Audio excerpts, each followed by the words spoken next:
I'm Terry. I'm a psychic medium, amongst other things. I'm in my truck driving, so I'm hoping you can hear me. Today's video is going to be on near-death experiences. I've had a lot of them. I made one video about the time when I was 3 when I drowned. I died a lot of times before that, like whenever I would get hurt or someone sprayed an aerosol can. It doesn't matter where you're at. I just stopped breathing, and my mom would give me mouth-to-mouth resuscitation. When I drowned when I was 3, I remember what it was like being there, okay? Like being on the other side, shedding your body. And I think that for the longest time after that, I was trying to get back there because every time something would happen, I would just stop breathing. And I would actually try to get back there. And I knew that once I got through that horrible pain of not being able to breathe, that I could be back there, you know, in a higher form of existence. So I think the next time I can remember in detail was, I wasn't 5 years old, so I must have been 3.5, 4 years old. We were playing King of the Bed. There was a boy and 3 girls, his sister, me, and my biological sibling. And he pushed me off the bed, and I broke my collarbone. Now, I stopped breathing, okay?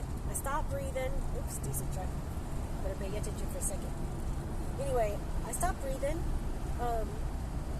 and they were all standing there, and I instantly came out of my body. I was watching it happen from above. I was kind of in the doorway with my head in the doorway and my body in the bedroom. It was an antique bed and had metal rails around the edges, and he pushed me so hard it broke my collarbone. And then I landed on my head sideways, so yeah. Anyway, I was watching him, and you know, they're like, don't tell, he jumps off, like, don't tell anybody, and he's blocking their way, you know, because my biological sibling and the other girl were trying to go get help. And finally, I started turning colors, and my biological sibling and the other girl went through him and ran in there and got help, and my mom brought me back. Now I was watching it all from above, okay? I watched all that. I think the most important one, but I mean, I remember every single detail. It's like it goes in slow motion because there's no time. There's no time. Once you leave your body, there's no time. Linear time is only something that we experience here on Earth when we have a body, okay? So, I mean, I knew that the pain threshold, once I got there, I knew I was gone, and I could feel that pure love that's there. And I was trying to get back, just saying. So the next time, and this is a really good one, okay? It was my 17th birthday. I didn't live at home. I think it was 3 days after my birthday. I had my biological sibling in the car with me. I was driving my car. We had a bunch of beer in the back, and you know what happened? We were going canoeing. There was 2 guys following us in a Trans Am. Okay, and we left Springfield, Missouri. And we were going. We went towards Marshfield or whatever. It's a small town. I had slicks on my car, whatever. Started sprinkling. The guys were behind us, and oops, I gotta get over lane. Hang on. I'm pulling a trailer. Okay. Oh my god. Shit. Stupid people, don't slam on your brakes. Can't you see I'm pulling a trailer? Lord. Okay, anyways. So I was driving down the highway, and somebody started sprinkling. Somebody swerved into my lane. Okay? And I swerved to go around them, and boom. I lost control of the vehicle. I was on the edge of a cliff. I hit the guard railing. It spun. I hit the other guard railing, and it spun. And I remember the first hit. This all went like there's no time. It's slow motion. Because I didn't. I was so prepared. There's no seatbelts. We didn't have to wear a seatbelt back then. I was in a Ford Mustang, and I'd already totaled up that car before and walked away without a scratch on me. No, I have no scratch on here. Anyway, I fixed the damn car and was driving it some more. So when that first impact on on the edge of the cliff, I remember I was totally relaxed, no seatbelt on, and I thought, okay, I'm gonna die now, because I was going off that cliff. I was going, the speed limit was 75 back then or something, and I'm like, well, okay, I'm gonna die now, and as I was going towards that cliff, while that happened, I was ready. It was okay, because I'd been there before, and at that time, the things they say about your life flashes before your eyes. Well, okay, so it was kind of like that. It was more like the meaning of the moment and what I learned from it as a soul spirit. Like and it was weird because things that I thought were so damn important, I thought they were small. They were not. They were not. Those things, I was surprised at the things that flashed in front of me. And it was kind of a flash, but it was more like, God doesn't judge you. You judge yourself, okay? Because you're part of God, right? So that's how that works. Anyway, I was surprised at all the things. There's so many things went before me, before I ever had that first impact. And then when I hit the others some more, and I hit the others some more, and it was a lot.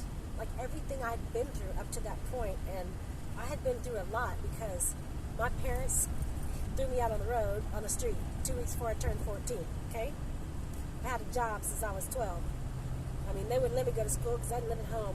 I used to hitchhike back and forth to school. I paid somebody to say that this was my mama to take me into school, Anyway, I was a straight A student. So, there's a speed trap ahead. Oh, speed trap. Just slow down 5 minutes. Okay. So they, that I was ready, but then it was decided at that point that I was going to stay here, that I had more to offer the world. I didn't know what that was,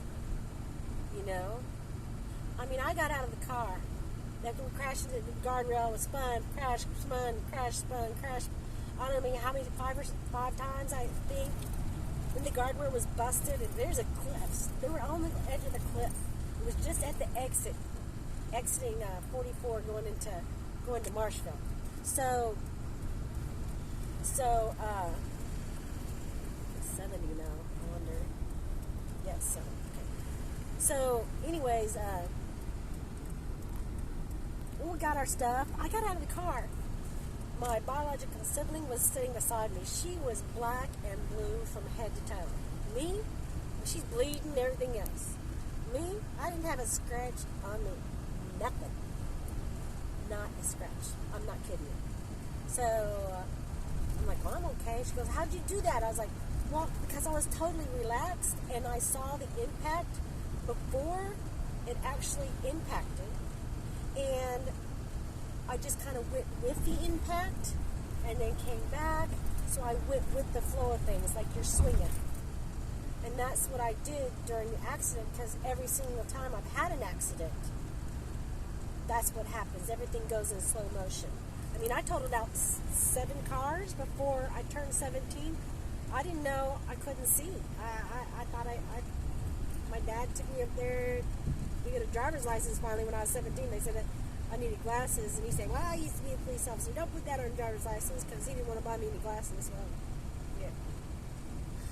I kept wrecking cars. I'm counting the ones I hit. 7. Because one time I wrecked that time without ever hitting a vehicle. So, anyway, we get out of the car, and we get in the car with the guys behind us. Grab the beer. I'm like, what about your car? I'm like, look, man, that car, I done totaled out the car once. This is the second time. I'm never driving that car again. It's bad luck. Get the tags, get the beer, let's go. So we get in the car. We get to the other side of Marshall. This is a little bitty town, okay? Not 10 minutes later. Yeah, we totaled out their car. I was in the front, no seatbelt on. He's over there, like biological siblings in the back with the other guy. And we get to the other side of Marshall, and there was a car stopped in the middle of the road. And she had on her blinker, turning left. And he's like, I'm going to go around, you know. And she started to back up, and like my biological sibling kept saying, no, no, no. And he's like, I'm going around. So she turned to left. There was plenty of room. And she was just sitting there like freeze frame, you know what I mean? Freeze frame. There was an old song. So he went around the right-hand side of her. And about that time, she turned right instead of left. And so he jerked to miss her, lands in the culvert. We roll. It slices off the tire entirely. Slices it off the frame. Like, not kidding. It didn't fall off. It was sliced off from the culvert. It rolled. Again, everything went in slow motion for me. I stepped out of the car like, y'all okay? I didn't have a scratch and not a bruise. They were all bleeding, all black and blue. Not a scratch. My life did not flash in front of my eyes at that time because it had already been decided that I needed to stay here. I needed to stay here. And I've had so many near-death experiences. It's just crazy. And I haven't died.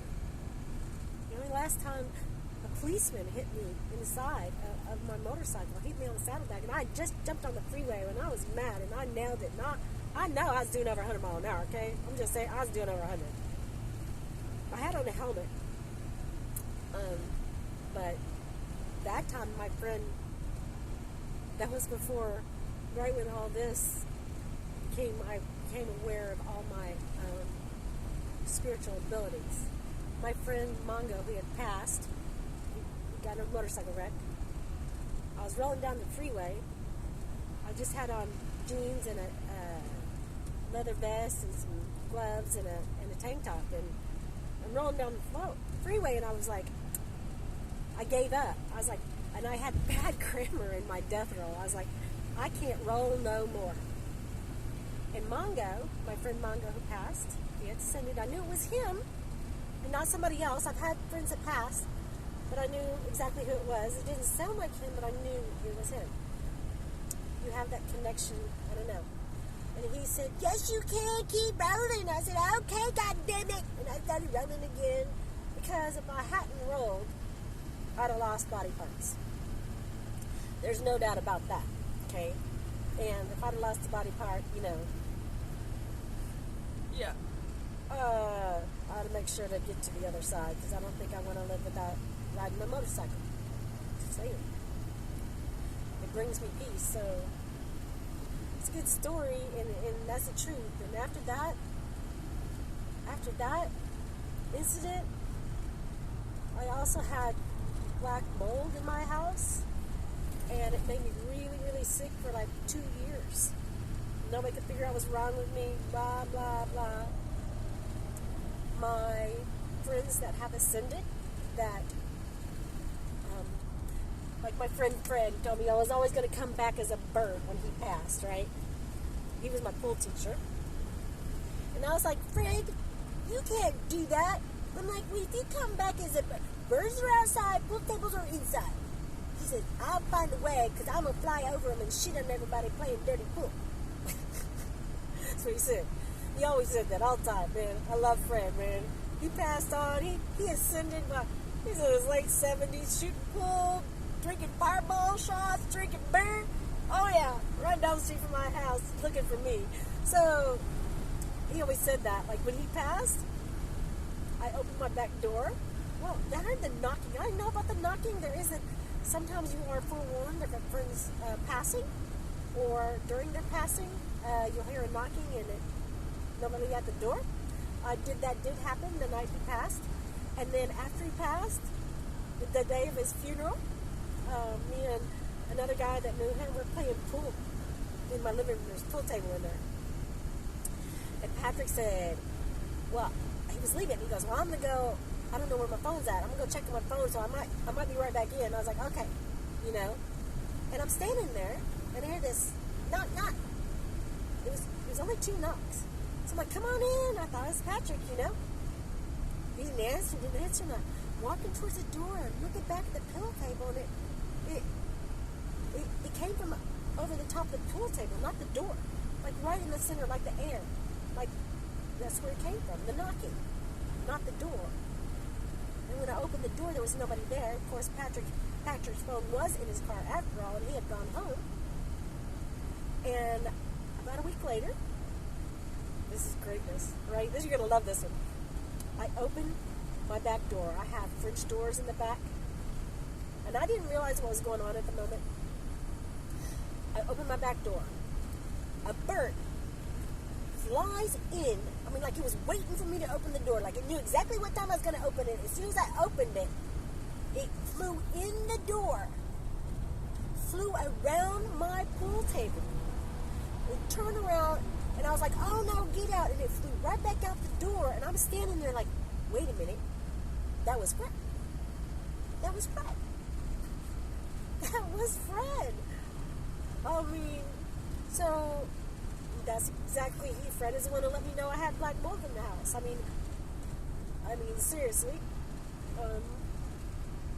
My ascended friends, I mean, I had no way of knowing if I'd had the floor work done years ago and had the house jacked up a little bit, you know, and there's 2 men, and they're like, okay, they didn't hurt the plumbing or anything, but what had happened was the toilet had came unseated from the flange, and so I'd had a leak, and I had a vented roof, and the house across the street from me had really bad black mold, and it got into my vented roof, and they got in there, and in 2 years I was crazy as a loon, like, not kidding you. I had my Kundalini awakening to this person I am now, and the black mold, so it was rough, you know, but if you go through that, trust me, it's going to get better. You just have to accept who you are, all right? Accept who you are and do what you're supposed to do. When spirits communicate ideas to you, you need to share that. Or they're giving you information so that whatever situation it is will come to the best possible positive solution. So that's why you're given information for the best possible scenario. So no matter what it is, if you're given information, you're supposed to share it. If you don't, you know, I don't know what happens. That's like bad karma, man. That's bad juju. Okay? You want no bad juju. You got to do right by people.